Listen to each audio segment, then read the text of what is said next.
Malaking pera na naman po, mga kaistorya, ang papasok sa Pilipinas dahil po sa ganda ng takbo ng ekonomiya ng bansa po natin. Umuunlad ang Pilipinas, totoo yan, habang ang China naman po ay bumabagsak. Talagang maganda, mga kaistorya, ang performance ng gobyerno natin ngayon. Pakishare po at pakilike. Magsimula po tayo sa atin pong discussion. Huwag na po tayong magpatumpik-tumpik pa. Ano po, mga kaistorya. Unahin ko muna po itong sinasabi na ito sa balita na ito.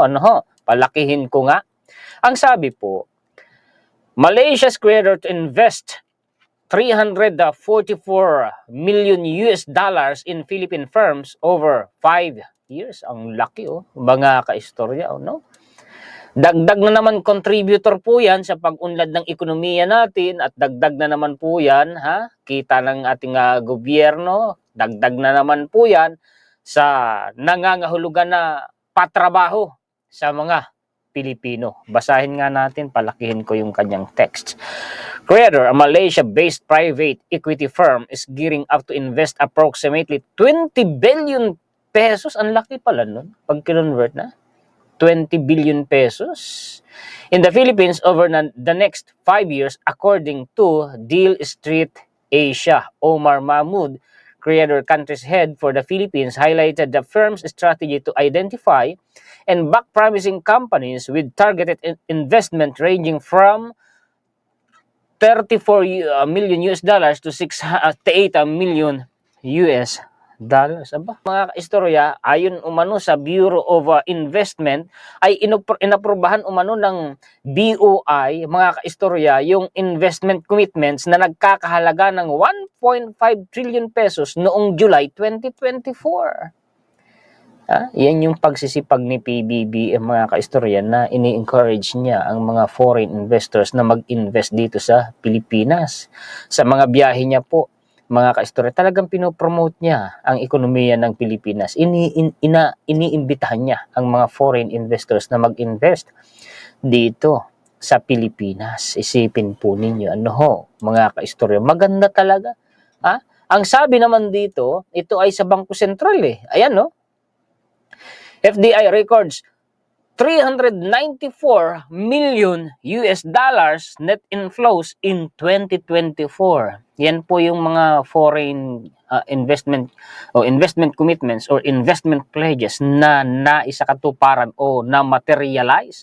Nagkakahalaga umano ng 394 million US dollars noon lamang June 2024. Ang halaga niyan kung i-convert mo, mga kaistorya, sa Philippine peso ay halos humigit kumulang 23 billion and 107 million pesos. Round off na po 'yun, mga kaistorya. Malaking pera din, malaking pera din. Maganda talaga ang takbo ng ekonomiya gaya ng sinasabi dito ni Business World. Ang sabi, second quarter GDP growth reading revised upwards to 6.4%. Na malaki, mataas. Samantalang sa China nasa 4.4 nasa 4% lamang ang GDP growth sa kanila. Samantalang tayo, ibig sabihin, mas maganda talaga ang takbo ng ekonomiya ng Pilipinas kaysa po sa China. Latest din po ang balita na yan, mga kaistorya. Basahin nga natin. GDP growth in the second quarter was upwardly revised to 6.4 from 6.3%. Initially reported, the Philippine Statistics Authority said on Wednesday, nung second quarter, mga kaistorya. Second quarter, mga buwan po ng Abril, mga kaistorya, April, May, and June. Yan yung second quarter kung hindi ako nagkakamali. At ngayong third quarter ay nasa 5% pa rin, mahigit. Medyo bumaba, pero may dahilan. Ano yung dahilan nun? Alamin natin, mga kaistorya, pero maganda pa rin Ang balita, alamin natin. Philippine third quarter GDP growth is slows to 5.2% due to calamities. Sa kalamidad, yung mga nagdaang bagyo, yung mga kaistorya, pero mataas pa rin. Kung ikukumpara sa China, maganda pa rin ang performance na 5.2% partida. May mga kalamidad pa yan, mga kaistorya. Oo.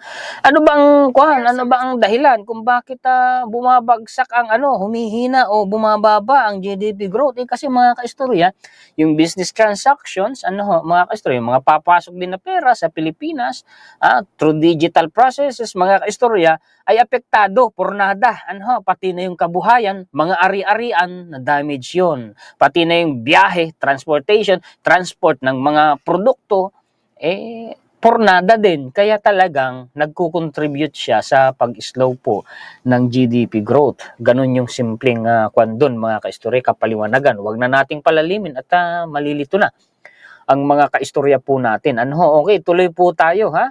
Palakihin natin para mabasa din po ninyo, isipin ninyo ito. Pati digital economy ng Pilipinas, mga kaistorya, sumusulong. Ha? Ano ba yung digital economy? Yan po yung mga business transactions, Isa sa halimbawa, yung mga business transactions na gumamit ng mga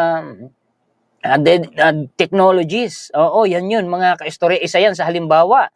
Kaya tama din yung isinusulong ni PBBM na ang gobyerno natin ay ginawa ng yung digital transactions. Napapabilis kasi ang proseso. Aba, yun pala mga kaistorya ay malaki ang kontribusyon sa pag-unlad ng ekonomiya natin. Basahin nga natin ito. The Philippine digital economy is expected to maintain its growth trajectory driven by e-commerce and the continued development of digital infrastructure, pati nga yung internet dito sa Pilipinas Isa po yan sa ipinangako ni PBBM at tinutupad niya. Pinalalakas niya yung mga internet infrastructures. Talaga hong kinakuha ni PBBM yan. Pinauunlad po niya. Pati na po yung mga renewable energy. Gumaganda ang lagay ng Pilipinas. The Economy C report by Google, Temasek Holdings and Bain and Corporation found that the Philippine digital economy is projected to grow 20% to $31 billion. No? Dollar ang pinag-uusapan dyan. In terms of gross merchandise value, making it the fastest growing digital economy in Southeast Asia. Fastest, tayo daw po ang pinakamabilis. Fastest growing digital economy in Southeast Asia. Tingnan niyo yung mga kahanay na bansa natin na ungusan natin sila. Ganda. Maganda. Pati na po, ang unemployment rate sa Pilipinas ay bumaba ng 3.7% in September. Aba. Samantalang sa China sa ngayon ay nasa 11% kung di ako nagkakamali. Yun pong unemployment rate sa kanila. Ay tayo ang layo ng agwat natin sa kanila. The Philippines unemployment rate fell to 3.7% in September, driven in part by a growing number of female workers joining the labor force ahead of the holiday season, the Statistics Agency said on Wednesday. Kailan ba ang report na ito? November 7. Ngayon ding buwan, mga kaistorya. Ang ibig sabihin nun, nagbubunga yun pong pagsisipag ng gobyerno natin na mabigyan ng trabaho ang mga Pilipino sa pamamagitan po. Malaking factor dyan. Malaking contributor dyan yung foreign direct investment dahil sila yung nagpapasok ng mga kumpanya, mga negosyo dito sa Pilipinas na nagbibigay ng trabaho sa mga Pilipino. Yun, mga kaistorya Tuloy. Dito naman tayo, Ito yung sinasabi ko sa inyo, mga kaistorya, na habang umuunlad ang Pilipinas, ang China naman po ay bumabagsak. Economic Times, anong sabi dito? How China plans to cut hidden debt in massive shake-up. Tingnan ninyo Ang GDP ng China ay nasa 4.something% lamang. Samantalang tayo, umabot tayo ng mahigit 6% at may mga kalamidad pa nga ng third quarter na mataas pa rin tayo kaysa sa China. 5.something%. Samantalang ang China di ba? Kung tutuusin, kung porsyento ang pag-uusapan na pag-iiwanan natin ang China, mga kaistorya, kahit pa sila sabing malaking bansa at second largest economy in the world. Tapos yung unemployment rate sa kanila, tapos yung baon pa sila sa utak. Isipin ninyo, kung i-convert mo sa peso, Philippine peso ang utang ng China, mahigit 730 trillion pesos ay samantalang tayo 15 trillion pesos lamang. Mga kaistorya, malayo ang agwat ng Pilipinas kung tutuusin, mga kaistorya, lalo na siguro kung hindi nagkaluko-luko ang sistema ng gobyerno natin sa mga nakaraang administrasyon. Tingnan nyo nung nakaraang nagdaang panahon ng Marcos Sr., mga kaistorya, maganda noon sinira lamang Ito pa, isang katibayan na patuloy na bumabagsak ang China, pati po yung mga bangko nila nahihirapan. Paano? Basahin natin. When the housing market was flying high, mortgage defaults were almost non-existent. But now, the legal system is struggling to keep up with evictions. Bakit? Bakit? Evictions, so yung mga nakatira doon ay pinalalayas na ng bangko dahil hindi na mahulugan. Yung mga apartments, ganito kasi yan yung mga real estate developer, mga kaistorya, sa China, mga dambuhala, giant talaga yun. Na nagdeklara ng pagkalugi, gaya po ng Evergrande, loans lang pala, galing sa mga loans yung ipinagpatayo nila ng mga high-rise buildings, na ipinautang na binili ng mga customers, mga kaistorya. Ang problema, ito na, hindi hulugan na, talagang may installment, may binibili rin naman na cash.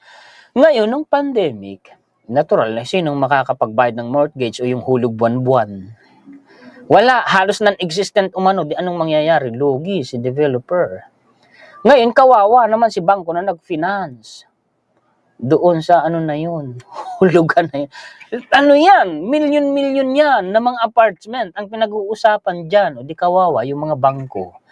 Ngayon, nangyayari na din na yung mga assets nga ng mga kumpanyang nagdedeklara ng pagkalugi, kagaya ng mga real estate developers na yan, binebenta na sa murang halaga. Paano yung mga taong nakatira halimbawa doon na hindi na makahulog? May evictions na binabanggit. Yan ang kalagayan ng bansang China. Itanggi man yan ng mga pro-China, hindi nila mapagtatakpan yan. The New York Times po yan. Legit naman po ang mga ginagamit nating referensya. Alam nyo, pati po ang Russia, bumabagsak na sila ngayon. Pati mga shopping malls nila, actually nauna na sa China, mga shopping malls nila, libo-libo nagsasara. Nangyayari na din ngayon. Sa Russia, ito po yan Isang referensya na maipapakita ko po sa inyo. Tingnan po ninyo. Ito ay, sino bang source natin dito? Express. Ang sabi po, Russia economy meltdown as bonds crash in shopping centers face mass bankruptcy. Maramihang pagkalugi mga shopping centers sa Russia. Russia is facing a perfect storm of record high interest rates and taxes as well as crashing bond market, raising fears of a major economic recession. Nako po, yan na, gihira pa. Sige, yan ang mangyayari sa inyo. Russia's government bond index has crashed to its lowest level since the introduction of Western sanctions during the Ukraine. Ayun, yan epekto ng sanction ng Amerika. Ayan na. Malapit na sa recession. Ano yung recession? Kalagayan niya ng ekonomiya ng isang bansa na kumbaga mga kaistorya, bagsak na, lugmok na. Yan na yun. Tingnan ninyo. Sasabihin nilang walang epekto. May isang ekspertong nagsabi Dati mga kaistorya na wala naman daw epekto yung sanction ng Amerika sa Russia kasi daw po mga kaistorya, sanay na ang Russia sa sanction ng Amerika. Kilalang tao yun, babae yun, nagsabi mga kaistorya. Madalas yung makikita sa mga interview, wag na lang natin pangalan. Pero ito na, yan ba ang walang, kumbaga hindi man lang makakasakit ang sanction na ipinapataw ng Amerika? Ano nyo? Malapit na bumagsak din ang Russia, mga shopping center sa kanila. Mass bankruptcy, maramihan, malawakang pagkalugi ang mangyayari.